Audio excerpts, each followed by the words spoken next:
എല്ലാവർക്കും എൻ്റെ യൂട്യൂബ് ചാനലിലേക്ക് സ്വാഗതം. നമ്മൾ ഡിസ്കസ് ചെയ്യാൻ പോകുന്ന ടോപ്പിക് ഓട്ടോക്യാഡിലെ ലെയർ എന്ന് പറയുന്ന ടോപ്പിക്കാണ്.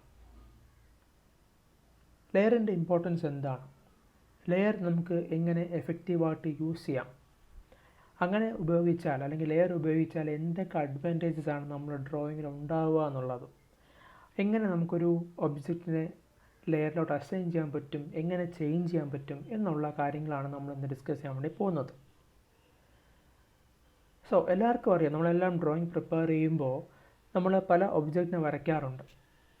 അത് മെക്കാനിക്കൽ എഞ്ചിനീയർ ഒരു ഗിയർ ആവാം, ഒരു ഇലക്ട്രിക്കൽ എഞ്ചിനീയർ മേ ബി ഒരു റെസിസ്റ്റർ ആവാം, ഒരു സിവിൽ എഞ്ചിനീയർ മേ ബി വരയ്ക്കുന്നത് ചിലപ്പോൾ ഒരു വാളോ വിൻഡോ ആവാം. ഡിപ്പെൻസ്. സോ എന്ത് വരച്ചാലും ആ ഒബ്ജക്റ്റിന് കുറച്ച് പ്രോപ്പർട്ടീസ് നമ്മൾ കൊടുത്ത് തന്നെ വരയ്ക്കണം. എങ്കിൽ മാത്രമേ എന്ത് ചെയ്യാൻ പറ്റത്തുള്ളൂ, ഒരു ഒബ്ജക്റ്റിനെ മറ്റ് ഒബ്ജക്റ്റിൽ നിന്ന് ഡിസ്റ്റിങ്ക്വിഷ് ചെയ്യാൻ പറ്റുള്ളൂ, അല്ലെങ്കിൽ മാറ്റി വേർതിരിച്ചറിയാൻ പറ്റത്തുള്ളൂ. സോ അങ്ങനെ വരച്ചെങ്കിൽ മാത്രമേ ആ ഡ്രോയിങ് ഒരു മീനിങ് ഫുള്ളായിട്ടുള്ള ഡ്രോയിങ് ആയിട്ട് മാറുള്ളൂ. ഓക്കെ, കാരണം നമുക്കറിയാം ഡ്രോയിങ് ഈസ് എ കമ്മ്യൂണിക്കേഷൻ, അല്ലേ? ഡ്രോയിങ് എന്ന് പറയുന്നത് ഒരു കമ്മ്യൂണിക്കേഷനാണ്. അപ്പോൾ ആ കമ്മ്യൂണിക്കേഷൻ പ്രോപ്പർ ആവണമെന്നുണ്ടെങ്കിൽ അതിനുള്ള ഗ്രാമർ പ്രോപ്പർ ആയിരിക്കണം. സോ അതുപോലെ ഓരോ ഒബ്ജക്റ്റ് നമ്മൾ റെപ്രസെൻറ്റ് ചെയ്യുമ്പോഴും ആ ഒബ്ജക്റ്റിന് അതിൻ്റെ കളർ, അതിൻ്റെ ലൈൻ ടൈപ്പ്, അതിൻ്റെ ലൈൻ വെയ്റ്റ്, അതിൻ്റെ ട്രാൻസ്പാരൻസി, അതിൻ്റെ എന്താ പറയുക, സോ പല കാര്യങ്ങൾ അതിൽ ഡിപ്പെൻഡ് ചെയ്യുന്ന ഈ മെയിനായിട്ടൊരു 4 പ്രോപ്പർട്ടീസ് പ്രോപ്പറായിട്ട് കൊടുത്താൽ മാത്രമേ നമുക്ക് എഫക്റ്റീവായിട്ടൊരു ഡ്രോയിങ് നമുക്ക് പ്രൊഡ്യൂസ് ചെയ്യാൻ പറ്റുള്ളൂ. അപ്പോൾ നമ്മളിപ്പോൾ ഇൻഡസ്ട്രിയിൽ പ്രിപ്പയർ ചെയ്യുന്ന അല്ലെങ്കിൽ ഇൻഡസ്ട്രിക്ക് വേണ്ടി അല്ലെങ്കിൽ പെർട്ടിക്കുലർ പ്രോജക്റ്റിന് വേണ്ടി പ്രിപ്പയർ ചെയ്യുന്ന ഡ്രോയിങ്ങിൽ ഒരുപാട് നമ്പർ ഓഫ് ഒബ്ജക്ട്സ് ഉണ്ടാവും. സെയിം ടൈപ്പ് ഓഫ് ഒബ്ജക്ട്സ് ഉണ്ടാവാം, ഡിഫറെൻറ്റ് ടൈപ്പ് ഓഫ് ഒബ്ജക്ട്സ് ഉണ്ടാവാം, ബട്ട് നമ്പർ ഓഫ് ഒബ്ജക്ട്സ് എന്താണ് കൂടുതലായിരിക്കും. ഒരു നോർമൽ ലൈനോ സർക്കിളോ മാത്രമല്ല, നമ്മൾ എന്ത് ചെയ്യാൻ പല ഒബ്ജക്ട്സ് ക്രിയേറ്റ് ചെയ്യേണ്ടി വരും, അല്ലെങ്കിൽ ഒബ്ജക്ട്സ് ഉണ്ടാവും. സോ ഈ ഒബ്ജക്റ്റിനെല്ലാം തന്നെ പ്രോപ്പർട്ടീസ് കൺട്രോൾ ചെയ്യുക എന്ന് പറയുന്നത് വളരെയധികം ടൈം എടുക്കുന്ന പ്രോസസ്സായിട്ട് മാറും. സോ അത് നമ്മൾ സിംപ്ലിഫൈ ചെയ്യാൻ വേണ്ടി, അല്ലെങ്കിൽ ആ ഒരു ടൈം കൺസ്യൂം ചെയ്യുന്ന പ്രോസസ്സിനെ കുറച്ചുകൂടി ഈസി ആക്കാൻ വേണ്ടി ഉപയോഗിക്കുന്ന ഒരു ടൂളാണ് ലെയർ. സോ ലെയർ എന്താണെന്ന് ചോദിച്ചു കഴിഞ്ഞാൽ, what is the purpose of layer എന്ന് ചോദിച്ചു കഴിഞ്ഞാൽ, ഒരു ഒബ്ജക്റ്റിൻ്റെ പ്രോപ്പർട്ടീസിനെ കൺട്രോൾ ചെയ്യാൻ നമുക്ക് ഉപയോഗിക്കാൻ പറ്റുന്ന ഒരു ടൂളാണ് layer, especially in AutoCAD. Okay, അതിപ്പോൾ നമുക്കറിയാം ഫോട്ടോഷോപ്പിൽ ലെയറിൻ്റെ ഇമ്പോർട്ടൻസ് ഉണ്ട്, അതുപോലെ തന്നെ ഒരുപാട് സോഫ്റ്റ്വെയറിൽ ലെയർ ഉണ്ട്.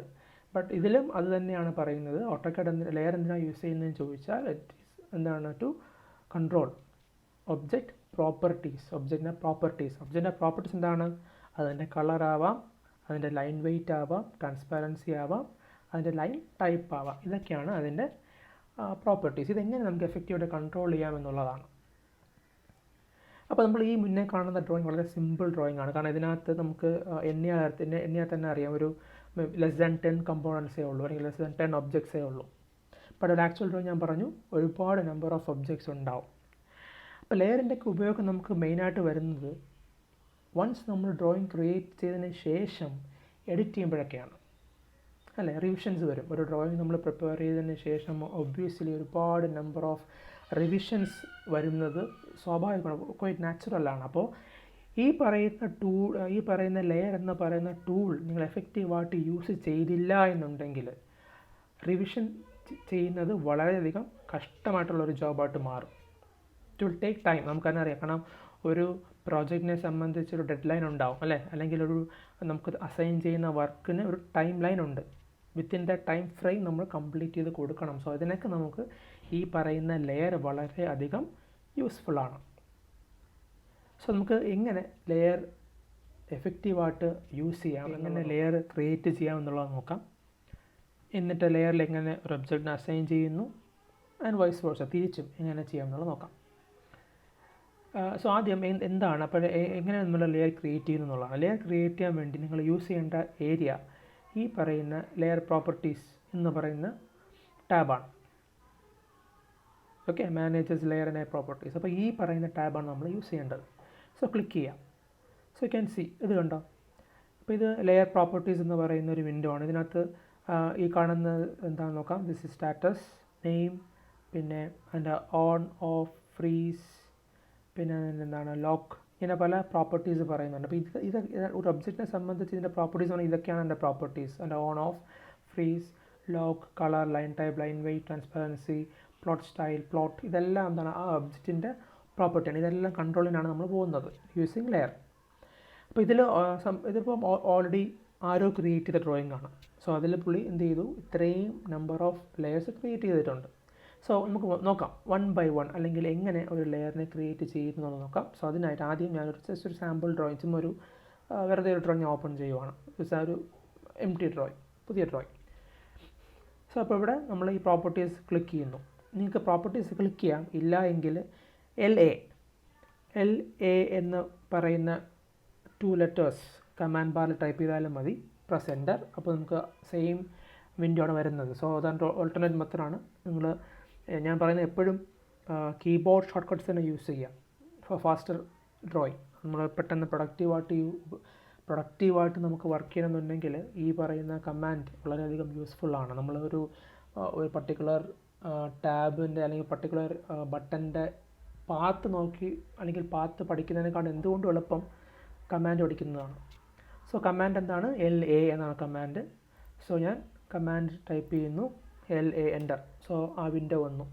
സോ ഇത് ഞാൻ ക്രിയേറ്റ് ചെയ്ത ഡ്രോയിങ് ആണ്, അല്ലെങ്കിൽ ഞാൻ സ്റ്റാർട്ട് ചെയ്ത ഡ്രോയിങ് ആണ്. സോ ഇതിനകത്ത് നിങ്ങൾക്ക് കാണാൻ പറ്റും പ്രത്യേകിച്ച് ലെയറൊന്നുമില്ല, ഒരു ലെയർ എങ്ങനെയോ വന്ന് കിടക്കുന്നു അല്ലേ. So this is the default layer. ഈ കാണുന്ന നെയിം 0, ഇപ്പം 0 എന്ന് പറയുന്ന ലെയർ ആണ് ഓട്ടോക്യാഡിൻ്റെ default layer.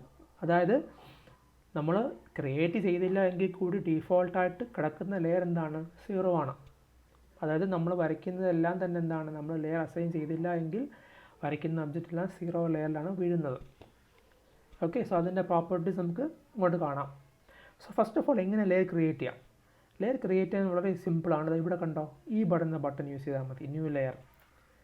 So new layer create ചെയ്യുമ്പോൾ തൊട്ട് താഴെ പുതിയൊരു ലൈൻ ആഡായി. സോ അവിടെ നമ്മൾ നെയിം ചോദിക്കുന്നുണ്ട്, what is the name of the layer. അപ്പോൾ ഫോർ എക്സാമ്പിൾ ഞാനതിന് സിംപ്ലി ഒരു റെക്റ്റാങ്കിൾ എന്ന് പേര് കൊടുക്കണമെന്നിരിക്കാം. ഓക്കെ, റെക്റ്റാങ്കിൾ എന്ന് പേര് കൊടുക്കാം. സോ ഇത് നമ്മുടെ ചോയ്സാണ്, നമുക്ക് ഡിഫറൻഷ്യേറ്റ് ചെയ്യാൻ പറഞ്ഞാൽ അത്രയേ ഉള്ളൂ. റെക്റ്റാങ്കിൾ എന്ന് പേര് കൊടുത്തു. സോ ഇതാണ് ലെയർ ക്രിയേറ്റ് ചെയ്യുന്ന രീതി. അടുത്ത ലെയർ ലൈൻ പ്രോപ്പർട്ടി അസൈൻ ചെയ്ത് നോക്കാം. ഇതിനപ്പുറത്ത് എടുക്കുന്നുണ്ട് ഓൺ. ലെയർ ഓൺ ആണോ ഓഫ് ആണോ അത് ഞാൻ പറയാം. നമുക്ക് ആദ്യം ബേസിക്കായിട്ടുള്ള കാര്യം നോക്കാം. Colour, line type, line weight, transparency, ഈ 4 കാര്യം നോക്കാം. ഫസ്റ്റ് ഓഫ് ഓൾ കളർ നോക്കിയേ. കളർ ഇവിടെ കിടക്കുന്നത് റെക്റ്റാങ്കിൾ എന്ന് പറയുന്ന ലെയറിൻ്റെ കളർ വൈറ്റായിട്ട് കൊടുത്തേക്കുവാണ്. ഓക്കെ, നമുക്ക് വേണമെങ്കിൽ മാറ്റാം. എങ്ങനെ മാറ്റാം, ഈ വൈറ്റിൽ ക്ലിക്ക് ചെയ്യാം. കണ്ടോ, അപ്പോൾ നമുക്ക് ഓപ്ഷൻസ് വരുന്നു, index colour, true colour, colour book. So ഞാൻ ഫോർ എക്സാമ്പിൾ ഞാൻ റെഡ് ചൂസ് ചെയ്യുവാണ്. ഇൻഡെക്സ് കളർ റെഡ് ചൂസ് ചെയ്തു. So you can C red ചെയ്തു.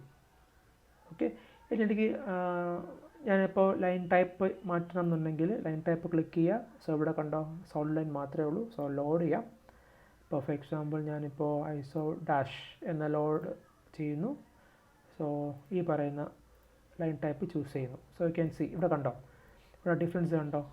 0 എന്ന് പറയുന്ന ലെയറിന് കണ്ടിന്യൂസും റെക്റ്റാങ്കിൾ എന്ന് പറയുന്ന ലൈനിന് ഈ പറയുന്ന വേറൊരു ലൈൻ ടൈപ്പ് വന്നു. സിമിലർലി ലൈൻ വെയ്റ്റ്, അതിന് ഡീഫോൾട്ട് കിടക്കുന്നത് ഞാനത് ചേഞ്ച് ചെയ്യുന്നു. ഫോർ എക്സാമ്പിൾ 0.35 കൊടുക്കുവാണ്. Okay, so transparency can assign if you want, നമുക്ക് അസൈൻ ചെയ്യാം. അതിനിപ്പോൾ 50% 50 ട്രാൻസ്പെറൻസി കൊടുത്തു. ഓക്കെ, അപ്പം ഒരു ലെയർ ക്രിയേറ്റ് മനസ്സിലായല്ലോ. സോ ഇങ്ങനെയാണ് ലെയർ ക്രിയേറ്റ് ചെയ്യുന്ന രീതി. അപ്പോൾ ഒന്നിനെ കാണിക്കാം. ഒരു പുതിയ ലെയർ ആഡ് ചെയ്യാൻ സിംപ്ലി ഇവിടെ ക്ലിക്ക് ചെയ്താൽ മതി. കണ്ടോ, അടുത്ത ലെയർ ആഡ് ആവുന്നു. സോ ലെയറിൻ്റെ പേര് ഞാൻ ഫോർ എക്സാമ്പിൾ സർക്കിൾ എന്ന് കൊടുക്കുന്നു. സർക്കിളിൻ്റെ പ്രോപ്പർട്ടീസ് ചേഞ്ച് ചെയ്യാം. ഞാൻ കളർ മാറ്റി യെല്ലോ എന്ന് കൊടുത്തു. So back to continuous line. അപ്പോൾ ഇതിൻ്റെത് ഞാൻ ഡീഫോൾട്ട് തന്നെ കൊടുക്കാം. സോ ട്രാൻസ്പെറൻസി വേണ്ട 0. ഓക്കെ, സോ അങ്ങനെ ഞാനിപ്പോൾ 2 ലെയർ ക്രിയേറ്റ് ചെയ്തു. സോ ലെയർ ക്രിയേഷൻസ് വളരെ ഈസിയാണ്. ഓക്കെ, ഇനി നമുക്ക് ഈ ലെയർ ക്രിയേറ്റ് ചെയ്തത് എങ്ങനെ നമുക്ക് ഒബ്ജക്റ്റോട് ഇമ്പാക്റ്റ് ചെയ്യാൻ, ഒബ്ജക്റ്റിൽ കൊണ്ടുവരാമെന്നുള്ളത് നോക്കാം. ഫോർ എക്സാമ്പിൾ ഞാനിപ്പോൾ ഒരു സർക്കിൾ വരയ്ക്കുവാണെന്ന് വിചാരിക്കുക. ആണെങ്കിൽ ഞാനിപ്പോൾ ഒരു റെക്റ്റാങ്കിൾ വരയ്ക്കുവാണ്. What is the colour, white. കാരണം നമുക്ക് എന്തുകൊണ്ടായത് 0 ലെയറിലാണ് ഇദ്ദേഹം ഇരിക്കുന്നത്. അപ്പോൾ ഇതിന് എന്ത് മനസ്സിലാക്കാം, 0 ലെയർ എന്ന് പറയുന്ന layer is the current layer. ഇപ്പോഴത്തെ ലെയർ ഏതാണ്? 0 ആണ്. നമ്മൾ ചേഞ്ച് ചെയ്തിട്ടില്ല. So current layer 0. അതുകൊണ്ടാണ് കളർ എന്തായത്? ഈ പറയുന്ന വൈറ്റ് ആയത്. സോ അങ്ങനെയെങ്കിൽ how to change the current layer അല്ലേ? എങ്ങനെ കറണ്ട് ലെയർ മാറ്റാം? സിമ്പിളാണ്. ഈ പറയുന്ന ആളെ ക്ലിക്ക് ചെയ്യുക. കണ്ടോ, നമ്മൾ ക്രിയേറ്റ് ലെയർ കണ്ടോ? സർക്കിളുണ്ട്, റെക്റ്റാങ്കിളുണ്ട്. ചൂസ് എനി, ഏതെങ്കിലും ഒരെണ്ണം ചൂസ് ചെയ്തോ, സർക്കിൾ. എന്നിട്ട് ഒരു ഒബ്ജക്റ്റ് വരച്ച് നോക്കിയേ. ഫോർ എക്സാമ്പിൾ ഞാൻ ഒരു സർക്കിളിനെ പിന്നെ വരയ്ക്കാം. കണ്ടോ, റെക്റ്റാങ്കിൾ. സോ കളർ മാറിയത് കണ്ടോ? ബിക്കോസ് നമ്മൾ ഇപ്പോൾ വരച്ച 2 ഒബ്ജക്റ്റ് എന്ന് പറയുന്നത് ഏത് ലെയറിലാണ്? സർക്കിൾ എന്ന് പറയുന്ന ലെയറിലാണ്. സർക്കിളിൻ്റെ ലെയറിൻ്റെ പ്രോപ്പർട്ടി എന്താ? അതിൻ്റെ കളർ യെല്ലോ ആണ്. സോ നമുക്ക് കളർ നോക്കാം. അതിൻ്റെ പ്രോപ്പർട്ടി ആണല്ലോ, കളർ യെല്ലോ ആണ്. സോ അതുകൊണ്ട് വന്നു. അപ്പോൾ ഇനി ഞാൻ വരയ്ക്കുന്നതെല്ലാം തന്നെ യെല്ലോ കളറിലേ വരുള്ളൂ. കാരണം എന്തുവാ? Current layer is circle. Clear ആയോ? സോ ഇതാണ് നമുക്ക് ഒരു ഒബ്ജക്റ്റ് നമ്മൾ അസൈൻ ചെയ്യാം. ഇനി ഫോർ എക്സാമ്പിൾ ഞാൻ അടുത്തിപ്പോൾ നമുക്ക് ഈ പറയുന്ന ആളെ വേറെ രീതിയിലും കറണ്ട് ലെയർ ആക്കാൻ പറ്റും. സെയിം ലെയർ പ്രോപ്പർട്ടീസിൽ പോവുക. അവിടെ കണ്ട് ഈ ടിക്ക് മാർക്ക് ഉണ്ടേ, അതാണ്. സോ ഈ പറയുന്ന സ്റ്റാറ്റസ് എന്ന് പറയുന്ന കോളത്തിൽ ഡബിൾ ക്ലിക്ക് ചെയ്യുക. കണ്ടോ, now rectangle is A current layer. അപ്പോൾ വിച്ച് മീൻസ് ഞാൻ ഒരു ഒബ്ജക്റ്റ് വരച്ചാൽ അത് ഏത് കളറിൽ വരണം? റെക്റ്റാങ്കിൾ എന്ന ലെയർ ആയതുകൊണ്ട് തന്നെ അത് റെഡിൽ വരണം. സോ ഡിഫറൻസ് കണ്ടോ, ഡാഷ്ഡ് ലൈനാണ്. അതുപോലെ തന്നെ ട്രാൻസ്പാരൻസി ഈസ് ഡിഫറെൻറ്റ്. അപ്പോൾ അത് 50% ട്രാൻസ്പാരൻസിയാണ് വരുന്നത് കണ്ടോ. സോ ഇങ്ങനെയാണ് നമ്മുടെ ഒരു ലെയർ ക്രിയേറ്റ് ചെയ്തതിന് ശേഷം ഒബ്ജക്റ്റിൽ അസൈൻ ചെയ്യുന്നത്. ഇത് തിരിച്ചും ചെയ്യാം. അതായത് ക്രിയേറ്റ് ചെയ്ത് വെച്ചിരിക്കുന്ന ഒബ്ജക്റ്റിനെ ലെയറിലോട്ട് അസൈൻ ചെയ്യാൻ പറ്റും. അത് വളരെ ഈസിയാണ്. നമുക്ക് വേണമെങ്കിൽ ചേഞ്ച് ചെയ്യാം. ഫോർ എക്സാമ്പിൾ ഞാൻ ഈ 0 ലെയറിൽ വെച്ചിരിക്കുന്ന 0 ലെയറിൽ വരയ്ക്കുന്ന ഒബ്ജക്റ്റാണ് ഈ റെക്റ്റാങ്കിൾ. അതറിയാൻ വേറെ ഒന്നും ചെയ്യണം, നിങ്ങൾ ജസ്റ്റ് ക്ലിക്ക് ചെയ്താൽ മതി. സോ ഇങ്ങനെ സെലക്ട് ചെയ്യുമ്പോൾ ഓട്ടോമാറ്റിക്കലി ഇവിടെ കാണിക്കും 0, വിച്ച് മീൻസ് സെലക്റ്റഡ് ഒബ്ജക്റ്റ് എന്ന് പറയുന്ന ഏത് ലെയറിലുള്ളതാണ്? 0 എന്ന് പറയുന്ന ലെയറിലുള്ളതാണ്. ഓക്കെ, അപ്പം മൾട്ടിപ്പിൾ സെലക്ഷൻ ഉണ്ടെങ്കിൽ അത് ഒന്നും കാണിക്കത്തില്ല. സോ നമ്മൾ സെലക്ട് ചെയ്ത ഒബ്ജക്റ്റ് ഏത് ലെയറിലാണ് അറിയാൻ വേണ്ടി ഇങ്ങനെ സെലക്ട് ചെയ്താൽ മതി. സെലക്ട് ചെയ്യുമ്പോൾ ഓട്ടോമാറ്റിക്കായിട്ട് ഇവിടെ അത് അപ്ഡേറ്റ് ആയിക്കോളും. സെലക്ഷൻ ഇല്ല എങ്കിൽ കാണുന്നത് എന്താണ്? കറണ്ട് ലെയറാണ്. സോ അത് മനസ്സിലാക്കാം. നമ്മൾ സെലക്ട് ചെയ്യുമ്പോൾ കാണുന്നത് ആ ഒബ്ജക്റ്റിൻ്റെ ലെയറും, സെലക്ഷൻ ഇല്ല എങ്കിൽ, നോ സെലക്ഷൻ ആണെങ്കിൽ കാണുന്നത് എന്താണ്? കറണ്ട് ലെയറുമാണ്. ഓക്കെ, സോ ഇനി നമുക്ക് ക്രിയേറ്റ് ചെയ്ത് വെച്ചിരിക്കുന്ന ഒബ്ജക്റ്റിനെ എങ്ങനെ ലെയറിലോട്ട് അല്ലെങ്കിൽ ലെയറിൽ നിന്ന് വേറെ ലെയറിലോട്ട് മാറ്റാം എന്നുള്ളത് നോക്കാം. സോ അതൊന്ന് വളരെ ഈസിയാണ്. സിംപിളി ആ ഒബ്ജക്റ്റിനെ സെലക്ട് ചെയ്യുക. സെലക്ട് ചെയ്തതിന് ശേഷം ഏത് ലെയറാണ്? It is 0. ഇപ്പോൾ കറൻറ്റ്ലി അല്ലെങ്കിൽ ഒബ്ജക്റ്റിൻ്റെ ലെയർ 0 ആണ്. അതിൽ നിന്ന് ചേഞ്ച് ചെയ്ത് റെക്റ്റാങ്കിൾ ആക്കി. സോ നിങ്ങൾക്ക് നോക്കൂ, ചേഞ്ച് ചെയ്തപ്പോൾ കൊണ്ട് ഓട്ടോമാറ്റിക്കായിട്ട് ആ ലെയറിൻ്റെ പ്രോപ്പർട്ടീസ് അത് ഇൻഹെറിറ്റ് ചെയ്തു അല്ലേ. ഇപ്പോൾ ഫോർ എക്സാമ്പിൾ ഞാൻ സർക്കിളിനെ സെലക്ട് ചെയ്യുന്നു. അത് സർക്കിളാണെന്ന് അറിയാം. സർക്കിൾ എന്ന് പറയുന്ന ഒബ്ജക്റ്റ് സർക്കിൾ എന്ന ലെയറിലാണ്. അതിനെ ഞാൻ സെലക്ട് ചെയ്ത് റെക്റ്റാങ്കിൾ ആക്കുമ്പോൾ ഓട്ടോമാറ്റിക്കലി ആ ലെയറിൻ്റെ പ്രോപ്പർട്ടീസ് എന്താണോ ആ പ്രോപ്പർട്ടിയിലോട്ട് അത് മാറി, ഇൻഹെറിറ്റ് ചെയ്തു. സോ മനസ്സിലായോ? സോ ഇങ്ങനെയാണ് ഒരു ലെയർ ക്രിയേറ്റ് ചെയ്ത് അസൈൻ ചെയ്യുന്നതും അല്ലെങ്കിൽ ഓൾറെഡി വരച്ച ഒബ്ജക്റ്റിനെ ഒരു ലെയറിലോട്ട് ട്രാൻസ്ഫർ ചെയ്യുന്നത്. ഓക്കെ, സോ ഇങ്ങനെ നമുക്ക് നമ്മൾ വരയ്ക്കുന്ന ഏത് ഒബ്ജക്റ്റിനെയും ആദ്യമേ ഒരു പ്ലാൻ ചെയ്ത് പോവാം. ഫോർ എക്സാമ്പിൾ നമുക്ക് ആദ്യമേ തന്നെ എന്ത് ചെയ്യാം? നമുക്ക് ആവശ്യമുള്ള ഒരു ലെയർ ക്രിയേറ്റ് ചെയ്യുക, ഒരു സെറ്റ് ഓഫ് ലെയേഴ്സ് ക്രിയേറ്റ് ചെയ്യുക. എന്നിട്ട് ഓരോ ഒബ്ജക്റ്റ് വരയ്ക്കുമ്പോഴും ആ പറയുന്ന ലെയറിലാക്കുക. അല്ല എങ്കിൽ എന്താ, ഇപ്പം മേ ബി ഒരു ആഫ്റ്റർ എ ഫ്യൂ മിനിറ്റ്സ് ആണെങ്കിൽ നമുക്ക് തിരിച്ചും ചെയ്യാം. വരച്ച ഒബ്ജക്റ്റിനെ 0 ലെയർ വരച്ചതിന് ശേഷം അതിനെ ഓരോ ഇൻഡിവിജ്വലി പിക്ക് ചെയ്ത് ഓരോ ലെയറിലോട്ട് ട്രാൻസ്ഫർ ചെയ്യുക. സോ ഞാൻ ആദ്യം പറഞ്ഞ മെത്തഡാണ് എല്ലാവരും പ്രിഫർ ചെയ്യേണ്ടത്. ആദ്യം നമുക്ക് ആദ്യം ഒരു ഡ്രോയിങ് സ്റ്റാർട്ട് ചെയ്യുമ്പോൾ നിങ്ങൾ എന്ത് ചെയ്യുക? നിങ്ങൾക്ക് ആവശ്യമുള്ള ലെയേഴ്സ്, നിങ്ങൾക്ക് ഓർമ്മയിൽ വരുന്ന ലെയേഴ്സിനെ ആദ്യം ക്രിയേറ്റ് ചെയ്യാം. എന്നിട്ട് നമ്മൾ ഒബ്ജക്റ്റ് വരയ്ക്കുമ്പോൾ ആ ലെയറിലോട്ട് അസൈൻ ചെയ്ത് വരച്ച് മുന്നോട്ട് പോവുക. സോ അങ്ങനെ വരുമ്പോൾ നമ്പർ ഓഫ് ഒബ്ജക്ട്സ് കൂടുമ്പോൾ അതൊരു ഡിഫിക്കൽട്ടായിട്ട് തോന്നത്തില്ല. അല്ല എങ്കിൽ ടൈം എടുക്കും. നമ്പർ ഓഫ് ഒബ്ജക്ട്സ് ഒരുപാട് കൂടിയതിന് ശേഷമാണ് ഞാൻ ലെയറിലോട്ട് അസൈൻ ചെയ്യാൻ നോക്കുന്നതെങ്കിൽ സെലക്ഷൻ അങ്ങനത്തെ പല കാര്യങ്ങളും ടൈം എടുക്കുന്ന ഒരു പ്രോസസ്സായിട്ട് അല്ലെങ്കിൽ ബുദ്ധിമുട്ടായിട്ട് മാറും. സോ ആദ്യമേ ഒരു ഡ്രോയിങ് എടുക്കുമ്പോൾ അല്ലെങ്കിൽ ഒരു ഡ്രോയിങ് സ്റ്റാർട്ട് ചെയ്യുമ്പോൾ തന്നെ ആ ഡ്രോയിങ്ങിൽ വരാൻ സാധ്യതയുള്ള അല്ലെങ്കിൽ നമുക്ക് മനസ്സിലാവത്തക്ക രീതിയിൽ ഒരുപാട് ലെയർ അസൈൻ ചെയ്ത് മുന്നോട്ട് പോകണം. സോ അതായിരിക്കും ഏറ്റവും ബെസ്റ്റ് വേ. സോ നിങ്ങൾക്കത് ക്ലിയർ ആയി എന്ന് വിശ്വസിക്കും. ഞാനിപ്പോൾ പറഞ്ഞ കാര്യത്തിൽ എന്തെങ്കിലും ഡൗട്ട് ഉണ്ടെങ്കിൽ നിങ്ങൾ കമൻറ്റ് ബോക്സിൽ കമൻറ്റ് ചെയ്യുക, ഞാനത് റെക്ടിഫൈ ചെയ്യുന്നതായിരിക്കും. അപ്പോൾ കളർ മാറ്റാൻ ഞാൻ ഒരു മെത്തേഡ് പറഞ്ഞു തന്നു. ലെയർ പ്രോപ്പർട്ടീസിൽ പോയി നമുക്ക് കളർ അല്ലെങ്കിൽ ഈ പറയുന്ന പ്രോപ്പർട്ടീസ് എല്ലാം തന്നെ മാറ്റാൻ പറ്റും. ഇനി ഓൾട്ടർനേറ്റ് മെത്തേഡ് ഉണ്ട്, അതായത് ഈ കാണുന്ന ഓപ്ഷൻ ഉണ്ടല്ലോ. സോ ഇത് ഡ്രാഗ് ആൻഡ് ഡ്രോപ്പ് ചെയ്യുക. സോ അപ്പോൾ ഇവിടെ ഈ ഡ്രോപ്പായി വരുമ്പോൾ ഈ കാണുന്നത് അതിൻ്റെ കളർ തന്നെയാണ്. അപ്പോൾ ഇത് ഓരോ പർട്ടിക്കുലർ ഒരു എന്താ പറയുക ലെയറും അതിൻ്റെ കളറും, ലെയർ അതിൻ്റെ കളർ കാണാം. സോ ഇവിടെ നമുക്ക് മാറ്റാൻ പറ്റും. ഫോർ എക്സാമ്പിൾ ഈ ഡ്രോയിങ് എടുക്കുവാണെങ്കിൽ ഇപ്പോൾ ചെയറിൻ്റെ കളർ ഈ ഇതാണ് കൊടുത്തിരിക്കുന്നത്. സോ നമുക്ക് ഈ സിയാൻ എന്ന കളർ മാറ്റി വേറെ കളറാക്കാൻ സിംപ്ലി ക്ലിക്ക് ചെയ്താൽ മതി. സോ നേരത്തെ അതേ ഓപ്ഷന് തിരിച്ചു വരുന്നു, നമുക്ക് ഇഷ്ടമുള്ള കളർ ചൂസ് ചെയ്യാം. സോ സിമിലർലി നമുക്ക് പക്ഷേ പരിമിതി ഉള്ളത് നമുക്ക് കളറ് പിന്നെ ബാക്കി 2-3 പ്രോപ്പർട്ടീസ് മാത്രമേ മാറ്റാൻ പറ്റുള്ളൂ. വേറെ ലൈൻ ടൈപ്പ്, ലൈൻ വെയിറ്റ് അങ്ങനത്തെ കാര്യങ്ങൾ അറിയാൻ പറ്റില്ല. അപ്പം ഇതിന് ഒരു അഡ്വാൻറ്റേജ് ഉണ്ട്. ഫോർ എക്സാമ്പിൾ ഇപ്പം നമുക്കിപ്പോൾ ഇപ്പോൾ ഇത് ഞാൻ വരച്ച ഡ്രോയിങ് അല്ല, അല്ലെങ്കിൽ നമ്മൾ ക്രിയേറ്റ് ചെയ്ത ഡ്രോയിങ് അല്ല ഇരിക്കുമ്പോൾ ഞാനിപ്പോൾ ഈ പറയുന്ന ഒബ്ജക്റ്റ് സെലക്ട് ചെയ്യുമ്പോൾ അതെനിക്ക് അറിയാൻ പറ്റും അല്ലേ, ചെയർന്ന് അറിയാൻ പറ്റുന്നു. അപ്പോൾ എനിക്ക് ഡയറക്റ്റ്ലി ചെയറിൻ്റെ കളർ മാറ്റണം എന്നുണ്ടെങ്കിൽ എനിക്ക് ഇവിടെ നിന്ന് മാറ്റിയാൽ മതി. നമ്മളിപ്പം അല്ല എങ്കിൽ നമ്മൾ സെലക്ഷൻ ഒന്നും ഇരിക്കുന്ന സമയത്ത് എനിക്ക് ഈ ചെയറിൻ്റെ കളർ മാറ്റണം എന്നുണ്ടെങ്കിൽ അപ്പം ഞാൻ ചെയർ എന്ന് മനസ്സിലാക്കിയ ഞാൻ ലെയർ പ്രോപ്പർട്ടി പോകുമ്പോൾ പ്രോബ്ലം എന്താണ്, ചെയർ എന്ന് പറയുന്ന ലെയർ ഞാൻ കണ്ടുപിടിക്കണം അല്ലേ. ഇപ്പോൾ ഇവിടെ തന്നെ ഇപ്പോൾ ഇയിൽ സ്റ്റാർട്ട് ചെയ്യുന്ന ഒരുപാട് ലെയർ ഉണ്ട്. അപ്പോൾ അപ്പോൾ നമുക്കിപ്പം ഇതിപ്പം 29 ലെയറേ ഉള്ളൂ. അപ്പോൾ ഒരുപാട് ലെയർ ഉണ്ടെങ്കിൽ ബുദ്ധിമുട്ടാവും. അപ്പോൾ നമുക്ക് ആ രീതിയിലും അഡ്വാൻറ്റേജ് ഉണ്ട് എന്നുള്ളതാണ്. അപ്പോൾ നമുക്കൊരു ഒബ്ജക്റ്റിനെ സെലക്ട് ചെയ്ത് കഴിഞ്ഞാൽ ആ ഒബ്ജക്റ്റിൻ്റെ കളർ ഇൻസ്റ്റൻ്റ്ലി മാറ്റാൻ ഈ ഒരു മെത്തേഡ് ഫോളോ ചെയ്താലും മതി.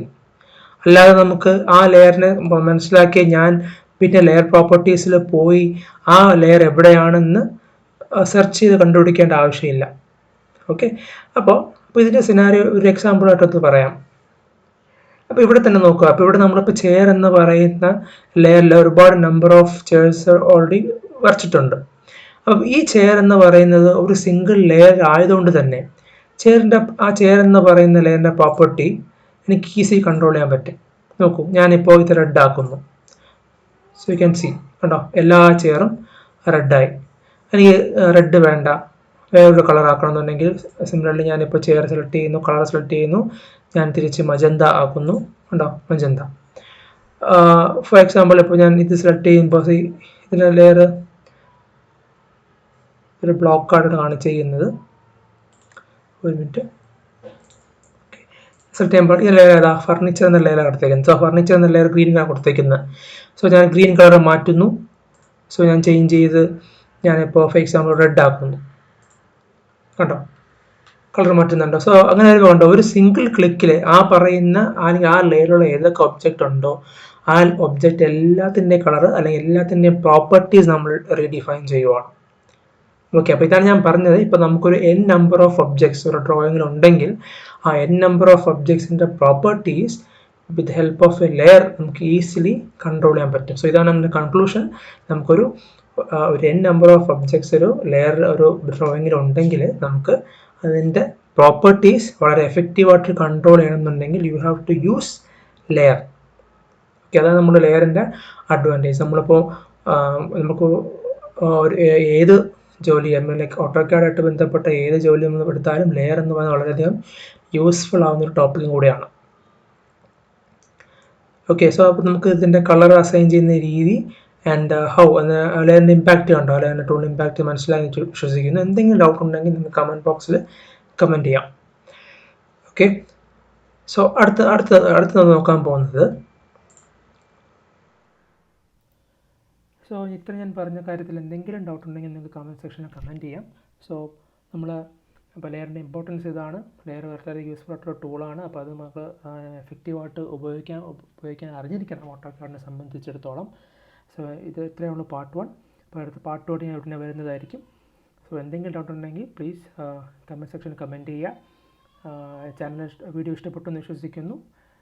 നിങ്ങൾ ലൈക്ക് ചെയ്യുക, ഷെയർ ചെയ്യുക, സബ്സ്ക്രൈബ് ചെയ്യുക. Thank you.